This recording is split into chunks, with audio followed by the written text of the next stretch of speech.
It started with just 2 sentences. 2 sharp, unforgettable lines that exploded across social media like a match thrown onto gasoline. Screenshots flew, reaction videos multiplied by the hour, and suddenly everyone thought they knew the full story. But tonight, everything you thought you understood is about to be challenged. Because Erika Kirk is finally speaking out, and what she's saying has fans shocked, divided, and glued to their screens. According to Erika, Charlie's entire identity has been flattened, crushed, and repackaged into what she calls 2 viral sentences. And that accusation alone has reignited a firestorm no one saw coming. Emotions ran high the moment her words hit the internet. Comment sections turned into battlegrounds. Old allies picked sides. Former friends resurfaced with receipts. And the family was left divided all over again. For weeks, Charlie has been trending for all the wrong reasons. Late-night hosts mocked him. Influencers stitched his clips with eye rolls and sarcastic captions. Even people who had never followed his life suddenly had an opinion. But behind closed doors, Erika says, the damage went far deeper than memes and hashtags. She claims Charlie hasn't slept, hasn't eaten, and barely recognizes himself anymore. And now she's asking the question no one else dares to ask. When did a human life become disposable entertainment? What makes this even more explosive is who Erika Kirk really is in Charlie's world. She's not just a defender. She's not just a voice from the sidelines. She's someone who knows every crack in his armor, every secret he never wanted public, every moment that led up to those infamous sentences. And according to her, the truth is far messier, darker, and more heartbreaking than the internet ever imagined. Fans are shocked, not only by what Erika is revealing, but by who is pushing back.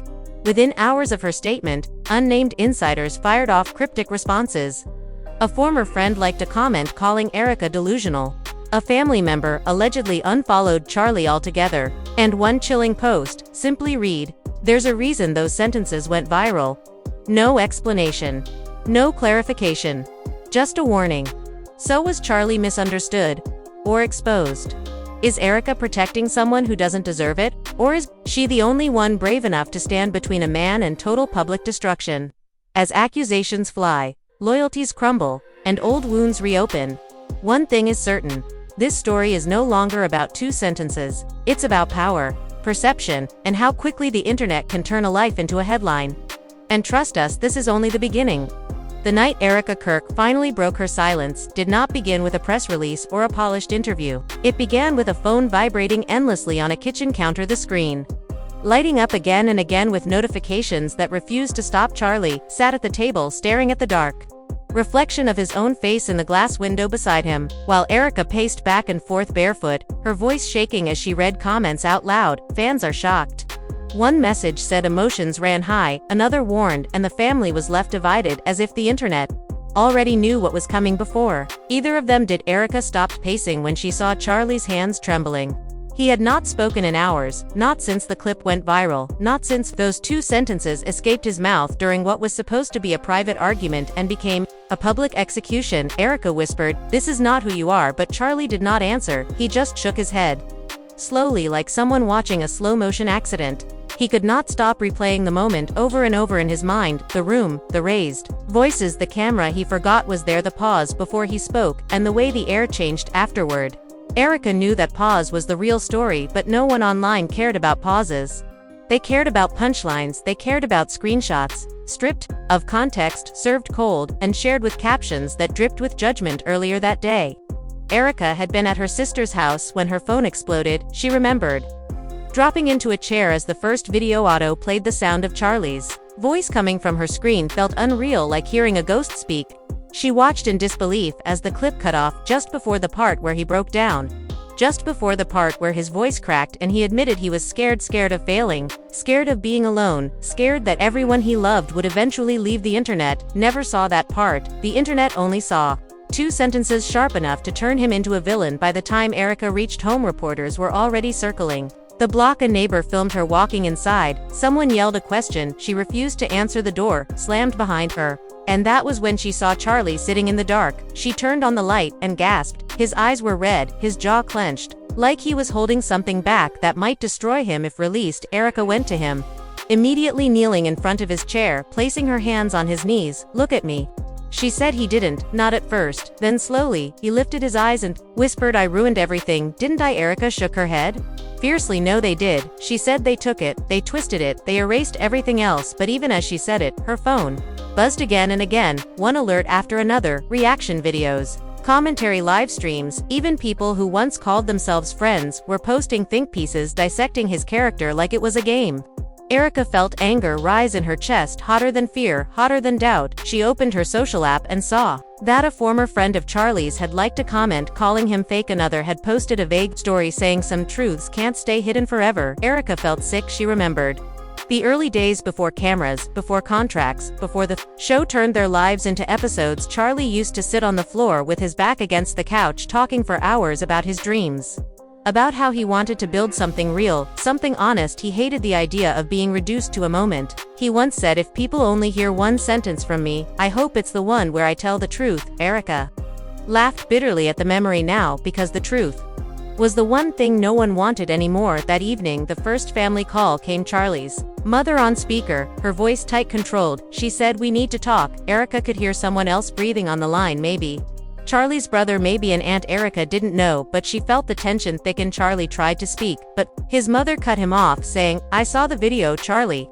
There was a long silence, then she added, I don't recognize you anymore. Erika felt Charlie flinch like he had been struck. She leaned forward, saying, you didn't see the whole thing. None of you did. But his mother replied, that's all anyone needs to see. After the call ended, Charlie stood up abruptly, pacing now, mirroring Erika's earlier movements. They want me to apologize for something they don't even understand, he said, his voice rising. Erika tried to calm him, but he continued there, saying, I embarrassed the family, that I showed my true colors. Erika watched tears spill down his face and felt her own throat tighten. This was no longer about public opinion, this was about blood, about bonds snapping under pressure. Later that night, Erika sat alone, scrolling through fan reactions. Some defended Charlie passionately, others called for him to be cancelled entirely. One comment read, if he can say that on camera, imagine what he says off camera. Erika slammed her phone down. That sentence echoed in her head, because she knew what he said off camera. She knew the apologies, the self-doubt, the nights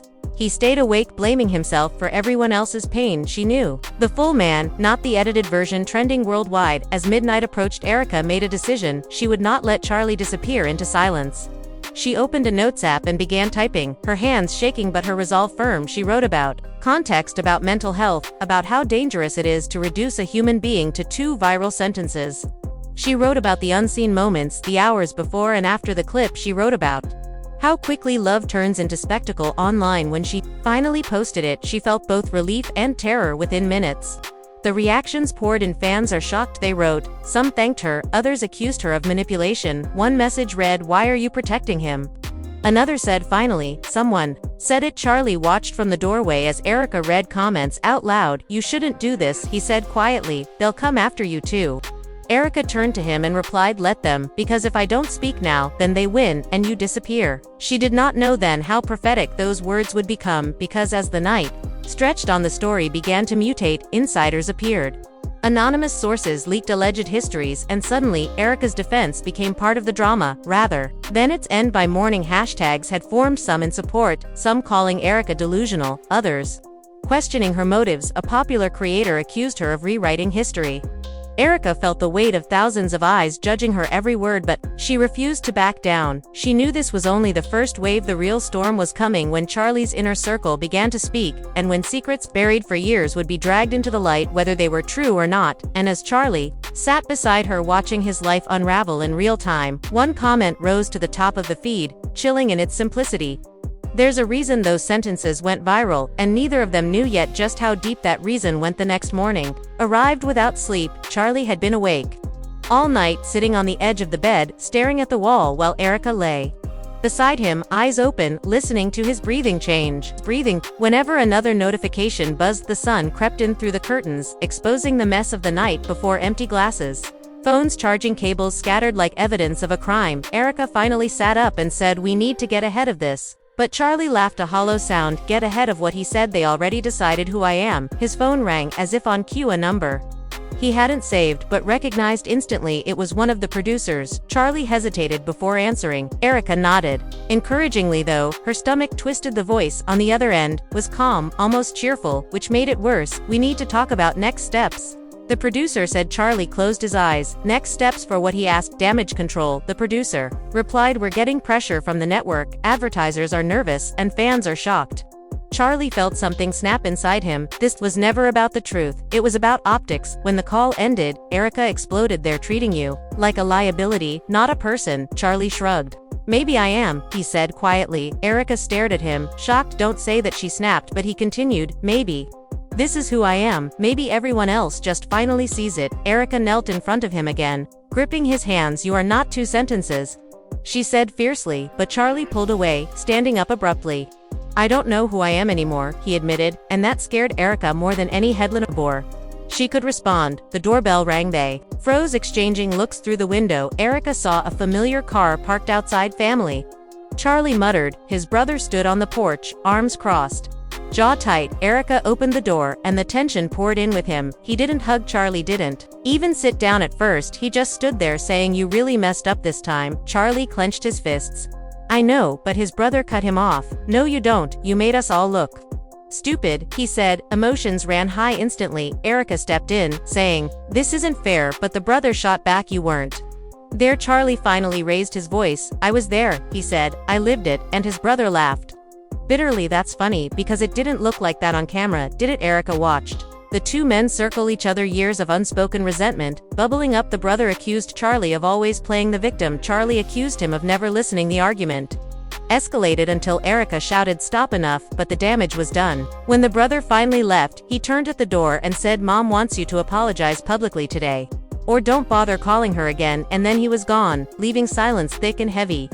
Charlie collapsed onto the couch, burying his face in his hands. "She hates me now," he whispered. Erika sat beside him, wrapping her arms around his shoulders. "She doesn't hate you, she's scared," Erika said, though she wasn't sure herself. Her phone buzzed again.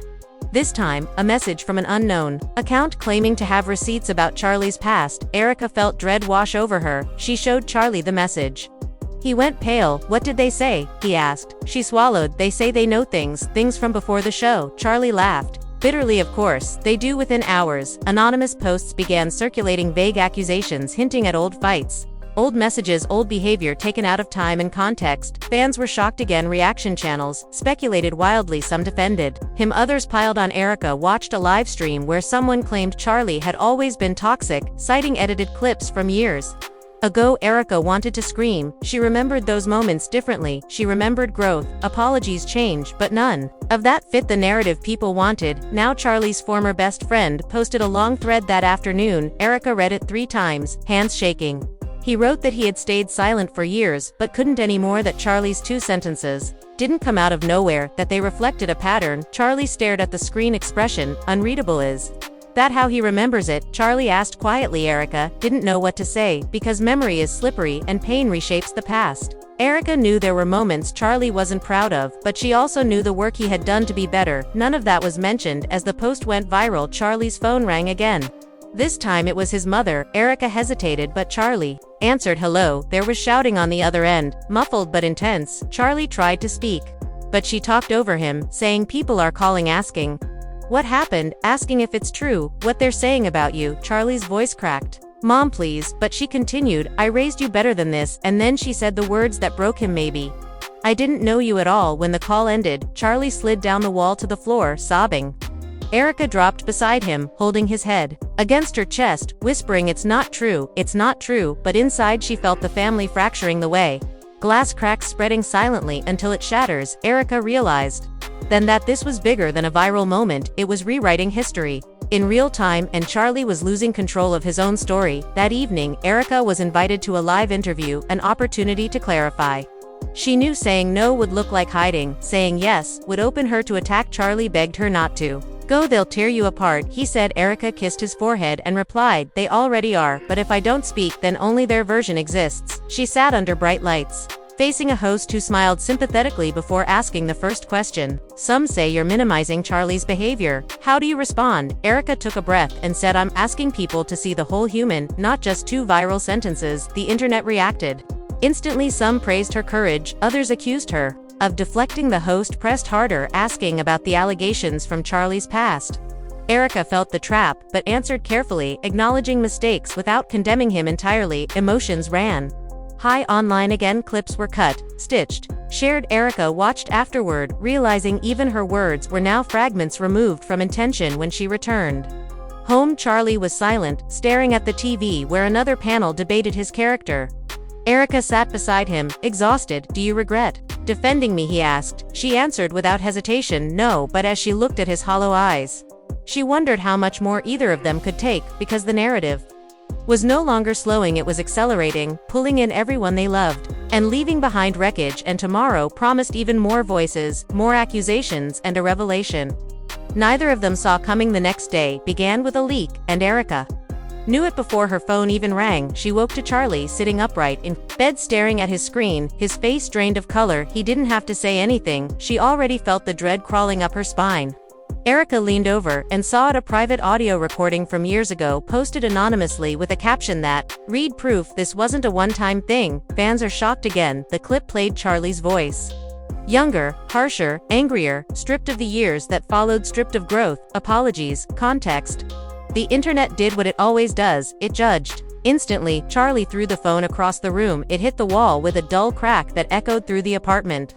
Erika flinched, but said nothing at first. She watched him pace, hands gripping his hair like he might tear it out. "They went digging," he said, breathless. "They went back years." Erika tried to ground him, asking where did this come from, who had it. Charlie stopped pacing and looked at her with something close to panic. "Only one person," he said, and the name he spoke landed like a bomb. That person had been in their lives forever, birthdays, holidays, late-night talks. Someone, Erika trusted, someone who had sat at their table, laughed with them, cried with them. Erika's stomach twisted. Betrayal hit harder than hate, because it comes dressed as love. Before Erika could respond, Charlie's phone rang again. Unknown number, he answered, against her advice, and a familiar voice filled the room. "I didn't want it to come out like this," the voice said. Charlie's hands began to shake. "Why now?" Charlie demanded. "After all this time," the voice sighed, "because people deserve to know who you really are." Erika felt rage surge. She grabbed the phone and said, "You edited it, you cut everything else out." The voice responded calmly, "You said it, didn't you?" Erika snapped and apologized after. "Did you forget that part?" There was a pause, then the line went dead. Charlie sank onto the floor again. This time silent, empty. Erika sat beside him, feeling the weight of the moment. This was no longer rumor, this was evidence, even if incomplete, even if weaponized. Within hours, networks picked it up, headlines screamed pattern behavior, exposed panels debated morality, redemption, whether growth should matter. Erika watched one commentator say once, "Is a mistake twice as a pattern?" Erika shouted at the screen, "He changed?" But no one was listening. Charlie's name trended worldwide again, only now the tone had shifted, darker, crueler. The family was left divided, deeper than before. Messages came from cousins, uncles, people who hadn't spoken in years, all asking the same thing: is this true? Charlie refused to answer anyone. He sat in silence, staring at nothing. Erika tried to coax him to eat, to shower, to breathe, but he barely responded until his former best friend showed up unannounced, pounding on the door. Erika hesitated, but Charlie nodded weakly when she opened it. The friend walked in, eyes blazing. "You didn't think this would stay buried, did you?" he said. Charlie stood slowly. "You promised," he whispered. The friend laughed bitterly. "I promised myself I wouldn't protect you anymore." The argument exploded instantly, years of resentment spilling out. Accusations of manipulation, emotional harm. Erika tried to intervene, but was down. "This is between us," the friend snapped. Charlie finally yelled back, "I owned it. I apologized. I tried to be better. What do you want from me?" The friend's voice cracked. "I want you to admit it publicly, that you hurt people, that those 2 sentences weren't a fluke." Charlie hesitated. The room went quiet. Erika watched the moment stretch like a breaking point. Charlie whispered, "If I do that, they'll destroy me anyway." The friend replied, "Maybe. But at least it'll be honest." After the friend left, Erika and Charlie sat in silence, broken only by distant sirens outside. Erika realized the walls were closing in from all sides: friends, family, fans, media, all demanding a confession shaped to their liking. Erika spoke softly. "You can tell the truth without letting them erase you." Charlie looked at her, exhausted. "What truth?" he asked. "Mine, or theirs?" That afternoon, the network issued a statement, suspending Charlie indefinitely. Advertisers pulled out reaction channels, celebrated calling it accountability. Erika read comments, cheering his downfall and felt sick. Fans are shocked. Emotions ran high, but sympathy was evaporating, replaced by certainty. Charlie watched it all. Numb. I should disappear, he said suddenly. Erika's heart raced. Don't say that, she said sharply, but he continued. Maybe everyone would be better off if I just went away. Erika grabbed his face, forcing him to look at her. You are not allowed to vanish, she said through tears. Not like this, not because strangers decided your ending. As night fell, Erika received a message from a journalist promising a tell-all interview from the same person who leaked the audio. Erika realized the story wasn't done escalating, it was feeding on itself. She and Charlie sat together, drafting a statement. Every word felt like a landmine. Admit too much, you confirm their narrative. Deny too much, you look defensive. Charlie's hands shook. As he typed. Finally, he stopped. I don't recognize my own life anymore, he said. Erika placed her hand over his. This is the part where stories usually break people, she said quietly, or change them. They posted the statement just before midnight. Charlie acknowledged past mistakes, expressed remorse, emphasized growth, asked not to be reduced to fragments. Reactions were instant, mixed, brutal. Some called it performative, others said it was overdue. A few thanked him for honesty. Erika clung to those few like lifelines, but then a notification popped up that made her blood run cold. Tomorrow night exclusive interview. The leaker promises shocking new details, and Erika realized with dread that whatever came next would test everything she believed about loyalty, truth, and whether redemption was even allowed anymore. The day of the exclusive interview arrived heavy and slow. Like the air before a storm, Erika felt it the moment she woke up, her chest tight, her thoughts racing. Charlie was already up, sitting at the kitchen table, staring at a blank wall as if bracing himself for impact. Neither of them spoke at first because words felt useless now. Everything that could be said had already been said, dissected, judged, and repackaged by strangers. Erika made coffee, neither of them drank it. The interview aired at 8 p.m. Every major outlet promoted it all day. Teasers promised shocking new details, and unheard truths. Fans are shocked trended again before the interview even began. Erika scrolled through comments filled with countdowns, popcorn emojis, and predictions about what would finally destroy Charlie. Most the cruelty felt casual, like entertainment. Charlie watched her scrolling and said quietly, "They're excited to watch me bleed." Erika closed the app and replied, "Then we won't give them the ending they want," though she wasn't sure how to stop it. As evening fell, Charlie's mother arrived unannounced. Erika opened the door to find her standing stiff, eyes red but dry, like she had cried all her tears already. She walked in without a word, sat down, and finally spoke. "I'm watching the interview," she said. Charlie stood frozen. "Mom, please," Erika began, but she raised a hand. "I need to hear it from someone else," she said, "because I don't know what to believe anymore." That sentence cut deeper than anger could ever do. The interview began with dramatic music and a slow zoom. The leaker sat across from the host, face partially shadowed, voice steady, rehearsed. Erika felt her stomach drop as the story unfolded. Selective memories framed as facts, pain weaponized into certainty. The leaker spoke about Charlie like a character, not a human, describing him as manipulative, toxic, irredeemable. Old messages were displayed without timestamps, without context, just enough to confirm bias. Emotions ran high online as live reactions poured in. Erika watched Charlie shrink with every accusation. Then came the moment Erika feared the most, when the host asked why. "Speak now," the leaker answered, "because people like him hide behind growth narratives, but patterns don't lie." Erika felt rage burn in her chest. She wanted to scream that growth is messy, non-linear, invisible to those who benefit from outrage, but the TV offered no space for nuance. Charlie's mother covered her mouth, tears spilling silently. Erika reached for her hand, but she pulled away, standing up. "I can't watch this anymore," she said before leaving without another word. The door closed softly, but the sound echoed like finality halfway through the interview. A surprise twist. The host played another clip, another audio, another fragment. Charlie whispered, "That never happened like that." Erika knew the clip had been edited. She could hear the unnatural cuts, but the damage was immediate. Social media exploded, calling it confirmation. Some demanded Charlie be permanently removed. Others called Erika complicit. Fans are shocked became condemnation. The family was left divided more than ever. When the interview ended, Erika's phone rang, non-stop messages from friends, some offering support, others distancing themselves. One wrote, "I hope you understand why I can't be associated right now." Erika deleted it without replying. Charlie sat motionless until he suddenly stood and walked to the balcony. Erika followed, her heart pounding. She found him gripping the railing, breathing hard. "I can't do this anymore," he said. "I can't live as a headline." Erika wrapped her arms around him. "Please stay," she whispered. "We'll get through this." But Charlie looked at her with hollow eyes. "I don't believe that anymore." That night Charlie posted a final message without telling Erika. First she found out like everyone else when her phone buzzed with alerts. Charlie wrote that he was stepping away indefinitely to reflect, to heal, to take responsibility without spectacle. The internet reacted instantly. Some mocked the statement, others called it an admission of guilt, a few expressed concern. Erika rushed to him. "What did you do?" she asked. He replied, "I needed silence." Erika felt torn between understanding and fear. Silence can save or swallow you whole. Over the next days, Charlie disappeared from public view. No posts, no appearances, no responses. Erika shielded him as best she could, but rumors filled the void. Some claimed he fled, others claimed rehab, others darker theories. Erika watched speculation replace reality. She visited Charlie's mother alone, hoping to repair something, but was met with cold distance. "I love him," the mother said, "but I don't trust him." Erika left knowing love without trust is a fragile thing. Meanwhile, Erika became the new target. Commentators questioned her motives, accused her of enabling of gaslighting victims.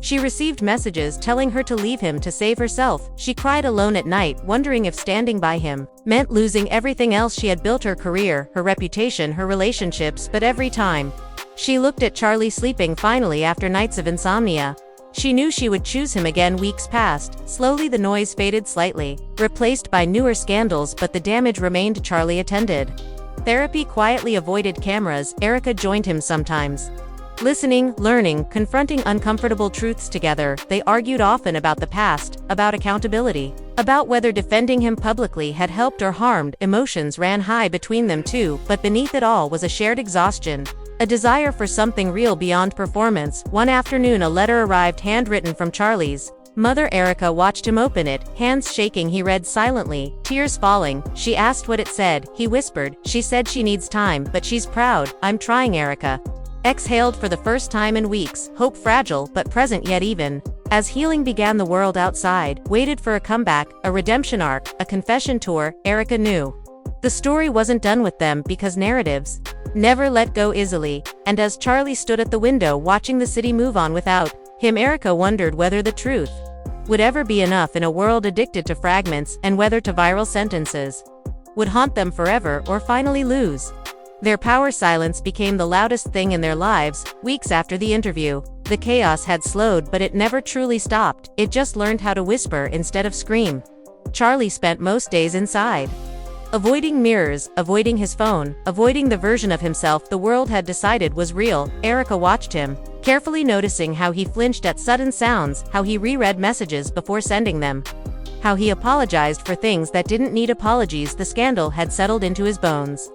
Therapy became routine. Twice a week, Charlie sat in a small room with neutral walls, picking at the edge of a tissue while trying to untangle years of guilt, shame, and fear. Erika joined, sometimes listening as he spoke about the two sentences about how they felt like a trapdoor opening beneath him. He admitted he didn't just fear being misunderstood, he feared that maybe the worst voices online were right, maybe he was Erika hated that thought, but she let him say it because healing required honesty, not defense. Outside their apartment, rumors of a comeback began circulating. A blogger claimed Charlie was planning a redemption tour. Another insisted the network wanted him back after public sympathy cooled. Fans are shocked.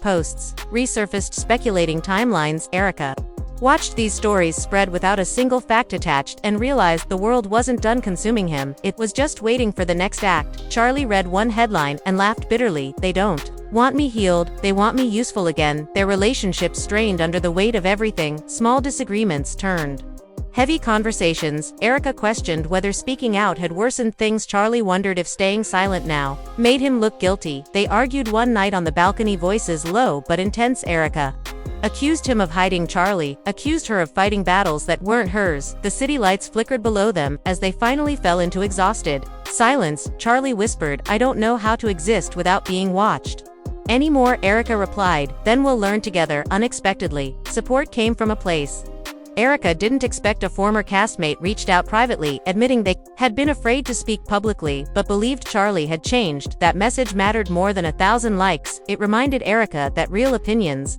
still existed offline. Charlie cried, reading it not because it erased the pain, but because it proved he hadn't imagined his growth. Another letter arrived days later, this time from Charlie's brother.